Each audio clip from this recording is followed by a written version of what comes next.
Something else, I think the final thing I'll mention here is that a criminal investigation has actually kicked off at Chicago State. Hello my great and wonderful viewers, welcome back to another great session on LAJUPOG TV show. That was David Hundeyin talking about how investigation has kicked off in Chicago State University about this Tinubu's forgery certificate. That's which leads me to this great question, that why will you allow a certificate forger, an illiterate person, to rule you as a president of this country? A lot of people has been asking a lot of questions that so this man has been lying to us all these years. He has done governorship, he has done senator, and is now the president of Nigeria, and he's still lying to us. And people, how many has stay connected at the very end of the show so that I will show you the whole video of this. I'll be back. See you soon.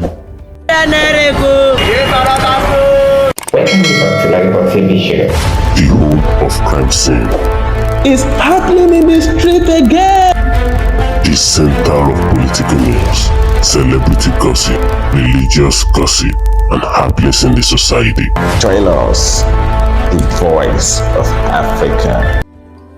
Hello my great and wonderful viewers, welcome you back to LAJUPOG TV show. If you are new into this show, don't forget to click the subscribe button, the like button, the bell beside it, and also drop your comments in the comment section about everything that is going on in Nigeria and about what I'm going to say in this video, so that YouTube will notify you anytime we drop any other video into this channel. Something else, I think the final thing I'll mention here is that a criminal investigation has actually kicked off at Chicago State University. David Hundeyin confirming that a criminal investigation has started in Chicago State University. It would have been a surprise because considering all the revelations they made when they made that oral deposition on Tinubu's certificate saga, it looked strange from day one when Chicago State University said that they don't have any information, any photo, international passport, any record that will show how Tinubu paid for his tuition in their school. No university, no institution will not have. Let's even assume that they didn't demand a passport photo from him to put in his admission files, but not having any other information like how he paid. So what it means is that anyone can come and claim any person's name once he's able to provide his own ID that the name matches a former student. So that person can claim the identity of that student and start communicating with the university. And when someone makes a request to find out if the person actually attended the university, they will respond in their usual robotic manner and say, yes, we have so name in our record, therefore the person graduated. It looks very, very fishy. Let's even assume that Chicago State University didn't do anything wrong. After all, there's a presumption of innocence until proven guilty. But how in the world did they not verify the identity and gender of the person they admitted to their school? How can the documents that qualify someone to be admitted be showing a female gender, and the person they claimed eventually graduated from their school is a male? Yes, the authorities need to investigate Chicago State University very well because something isn't right. How can they be claiming that Tinubu graduated from their university on one hand? On the other hand, they said that they are not really sure, that it is based on assumption that they feel that the Bola Tinubu of Nigeria is the same person that was admitted in their university. It doesn't make sense. Another thing that needs to be investigated, although it's not clear if it is their tradition, but it doesn't look right that someone will demand a replacement certificate from Chicago State University and the person won't be issued with a replica of his old certificate.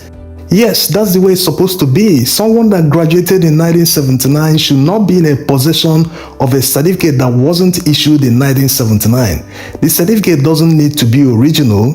They have the template already, or even if they don't have the template anymore, they still have some copies like they reproduced and gave to Atiku. Just affix the person's name. No need for new signatures because signatures are already there. Just put official stamp. That's all, and place it in your record that this person was issued a replacement certificate so date. That's all that is needed. Having current management staff sign certificates of people who graduated 30 years ago doesn't look right. All this gives room for fraud, and Chicago State University are not new to fraud. A lot of stories, especially told by their former student, Croydon, who analyzed all the issues they faced in recent times. So the FBI or whatever authority that is in charge should investigate them very well, because they are a state-owned university and funded by the taxpayers. And it will be interesting to see what they will find out at the end of investigations.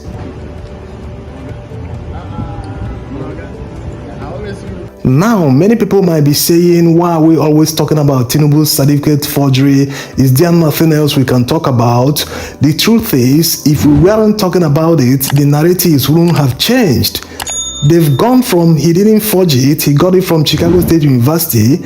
After Chicago State University denied issuing him any certificate or even receiving any request to issue him a new certificate, they shifted from that to they got it from a third party, despite CSU making it clear that they don't deal with third parties. The latest now is that Festus Kayamo is telling Atiku that Tinubu's certificate shouldn't be verified from Chicago State University, that he should locate the third party that issued Tinubu the certificate to verify the authenticity from them. How laughable. For the record, the only way you can verify the authenticity of a document is to ask the maker of the said document. Look at this certificate. It is written Chicago State University. It is them that you will locate and ask them, did you issue this certificate? If they say yes, then case is closed. But if they say no, then you move to the next level, which in this case is disqualification. So all this shifting of goalposts is not necessary. They catch them here, they shift to another one, they catch them, they shift again. Don't be surprised to hear this from the Supreme Court tomorrow, because that was exactly what they did before the appeal court. Before the petitioners filed their petition at the Presidential Election Petition Tribunal, they started saying all sorts of things, and eventually the same arguments were raised in court. And what happened after? The court upheld everything they said. All their arguments were upheld. So forget about people saying that we should stop talking about the certificate forgery, that we should allow the Supreme Court to make a decision, that we are hitting up the polity. The truth is, if they continue changing the narrative and we don't correct that narrative, people will take it as the truth. Despite the oral deposition being a public document now, they continue to tell lies. Things that Chicago State University never said, they continue to promote that as the truth. They never accepted that they use third parties to issue certificates to former students. But now, this is what they are propagating, saying that they got the certificate from third parties. So if you don't respond to that, that means it will become the official position.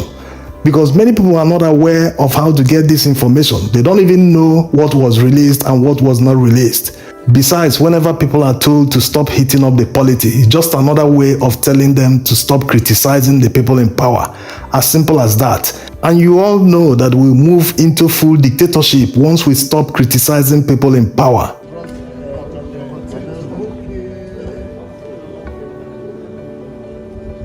One last thing the US authorities investigating Chicago State University should do for Nigerians is to find out the real owner of the documents Tinubu used to gain admission in Chicago State University. That's assuming he was the one that actually went with these documents to be admitted.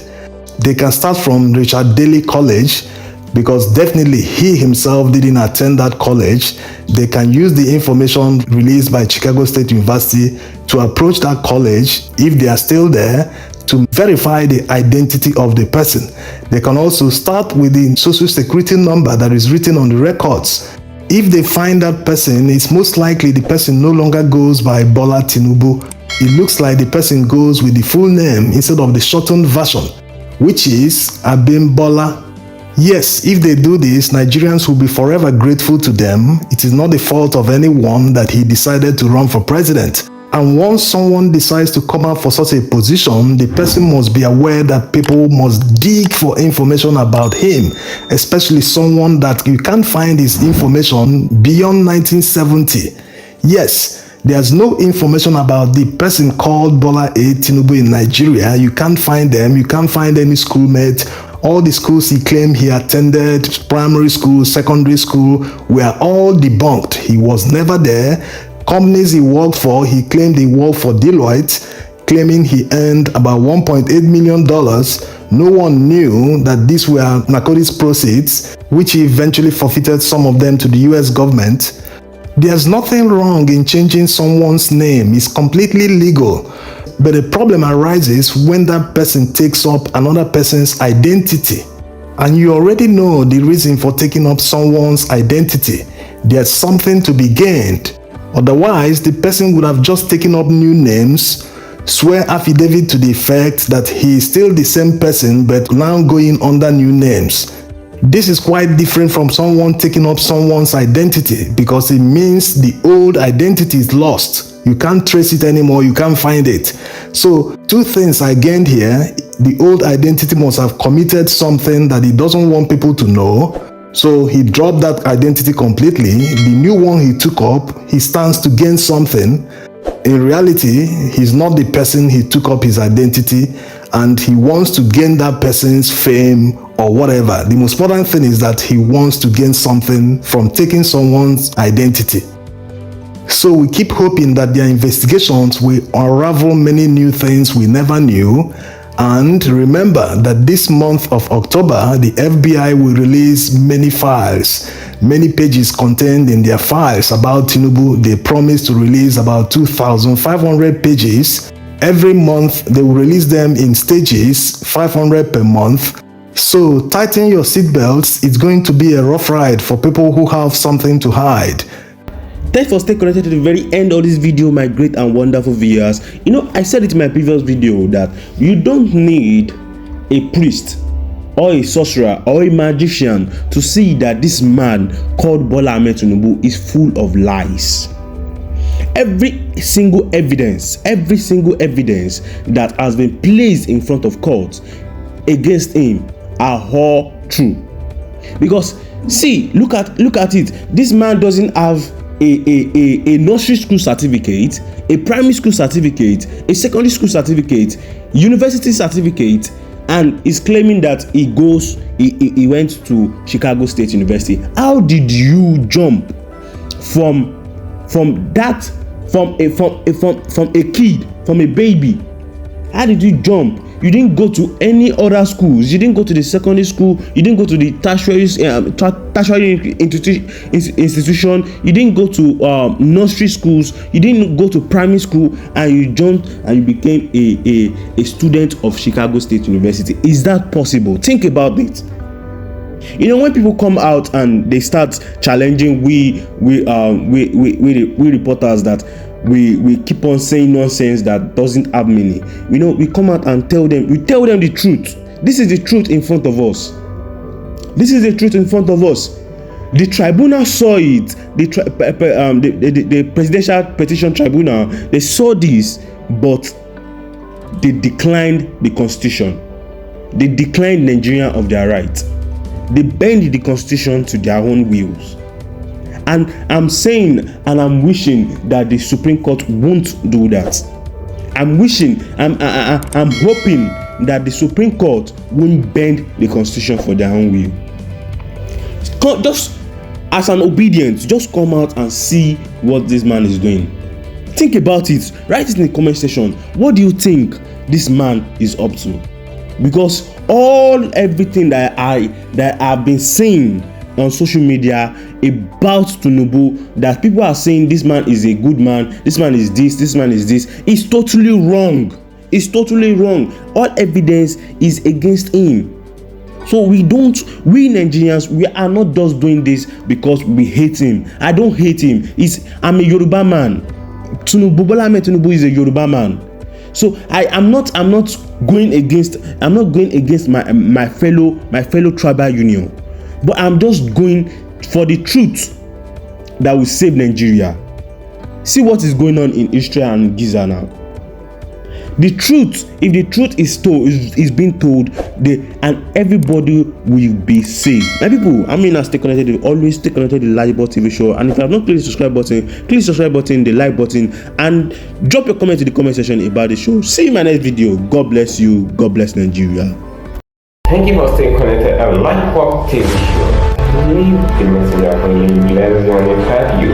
So all we do on this channel is to bring to you prophetic words men of God in America and outside America, from the pausing of Julie Green and Christmas, Timothy Benson, or Bola and all of that. So we're dealing with undiluted wealth from them and also their prophetic wealth. And guess what? Many of these prophecies are really coming through. So just ensure you subscribe to this channel just to get more of the prophecy in pure time. Guess what? See you in my next video.